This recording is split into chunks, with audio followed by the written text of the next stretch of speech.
తల్లికి వందనం పథకం 2026 అర్హతలు, డాక్యుమెంట్లు, పూర్తి వివరాలు. నమస్కారం మిత్రులారా. ఆంధ్రప్రదేశ్లోని విద్యార్థులు మరియు వారి తల్లిదండ్రులకు ఒక ముఖ్యమైన సమాచారం. మీ పిల్లలు పాఠశాలలో చదువుతున్నారా? అయితే మీకు సంవత్సరానికి 15,000 రూపాయల ఆర్థిక సాయం పొందే అవకాశం ఉండొచ్చు. అవును, మనం మాట్లాడుకుంటున్నది ఆంధ్రప్రదేశ్ ప్రభుత్వ ప్రతిష్టాత్మక పథకం తల్లికి వందనం గురించి. ఈ వీడియోలో తల్లికి వందనం పథకం అంటే ఏమిటి, ఎవరికి వర్తిస్తుంది, అర్హతలేమిటి, ఏ డాక్యుమెంట్లు అవసరం, పూర్తి వివరాలు తెలుసుకుందాం. ముందుగా తల్లికి వందనం పథకం అంటే ఏమిటి?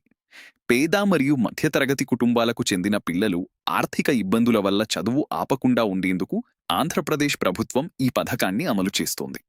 ఈ పథకం కింద 1వ తరగతి నుంచి ఇంటర్ వరకు చదువుతున్న ప్రతి అర్హత కలిగిన విద్యార్థికి సంవత్సరానికి 15,000 రూపాయల ఆర్థిక సాయం అందజేస్తారు. ఇందులో 13,000 రూపాయలు నేరుగా తల్లి బ్యాంక్ ఖాతాలో జమ అవుతాయి. మిగిలిన 2,000 రూపాయలు పాఠశాల నిర్వహణ మరియు పారిశుద్ధ్య పనుల కోసం వినియోగిస్తారు. ఇప్పుడు ఈ పథకానికి ఎవరు అర్హులో చూద్దాం. మొదటిగా, విద్యార్థి ఆంధ్రప్రదేశ్ రాష్ట్రానికి చెందినవాడై ఉండాలి. 1వ తరగతి నుంచి 12వ తరగతి వరకు చదువుతూ ఉండాలి. ప్రభుత్వ, ప్రైవేట్, ఎయిడెడ్ లేదా గుర్తింపు పొందిన పాఠశాలలో చదువుతూ ఉండాలి. తల్లి బ్యాంక్ ఖాతాకు ఆధార్ నంబర్ NPCI ద్వారా లింక్ అయి ఉండాలి.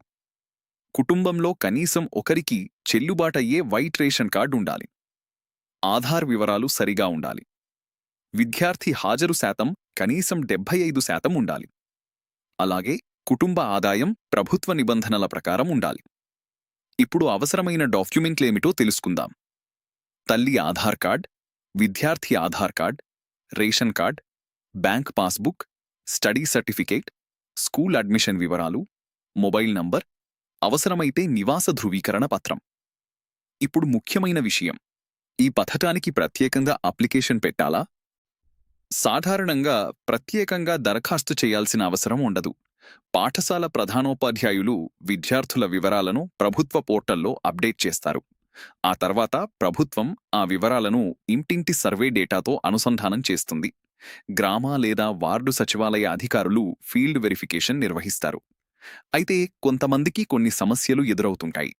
ఉదాహరణకు, ఆధార్ వివరాలు తప్పుగా ఉండటం, బ్యాంకు ఖాతాకు NPCI లింకు కాకపోవటం, రేషన్ కార్డు వివరాలు తప్పుగా ఉండటం, లేదా స్కూల్ డేటా అప్డేట్ కాకపోవటం. ఇలాంటి సమస్యలుంటే వెంటనే మీ గ్రామ లేదా వార్డు సచివాలయాన్ని సంప్రదించండి. ఈ పథకం వల్ల విద్యార్థుల చదువుకు ఆర్థిక భరోసా లభిస్తుంది. తల్లుల బ్యాంకు ఖాతాల్లో నేరుగా డబ్బు జమ అవుతుంది. పేద కుటుంబాలకు ఎంతో ఉపయోగపడుతుంది. అలాగే స్కూల్ డ్రాపౌట్ రేటు తగ్గే అవకాశం ఉంటుంది.